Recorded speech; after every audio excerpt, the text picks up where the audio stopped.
యేసు రక్తమే జయం పరిచర్య ప్రైజ్ ద లార్డ్. డిసెంబర్ 27వ తేదీ 2023. ఈరోజు దేవుని వాక్యము, ఆయన నీ దోషములన్నిటినీ క్షమించువాడు, నీ సంకటములన్నిటినీ కుదుర్చువాడు. కీర్తనలు 103వ కీర్తన 3వ వాక్యము. ఆయన నీ పాపములను అక్రమములను దోషములను క్షమించువాడు. నీవు పాపములో ఉండి ఏమీ తెలియనట్టు ఇతరుల ఎదుట నటిస్తున్న నీతోనే దేవుడు ఈరోజు ఈ వాక్యం ద్వారా మాట్లాడుతున్నాడు. మనం ఎవరికి లెక్క చెప్పవలసి ఉన్నదో ఆ దేవుని కనులకు సమస్తమును మరుగులేక తేటగా ఉన్నది.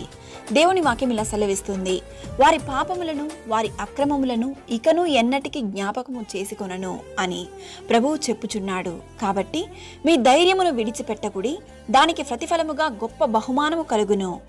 ఈరోజు ఈ వాక్యం వింటున్న ప్రియ దేవుని బిడ్డ, నీవు ఎటువంటి పాపమునకు బానిసవయ్యున్నా ఈరోజే దేవునికి నిన్ను నీవు సమర్పించుకో.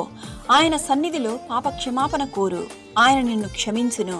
ఆయన నీ దోషములన్నిటినీ క్షమించువాడు, నీ సంకటములన్నిటినీ కుదుర్చువాడు. ఈరోజే నీ ప్రతి పాపములను దేవుని సన్నిధిలో కుమ్మరించి ప్రార్థించు, కన్నీటితో ప్రార్థించు.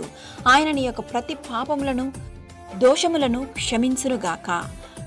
సకల ఘనత మహిమ ప్రభావములు యేసయ్యకు మాత్రమే కలుగునుగాక. ఆమేన్. God bless you.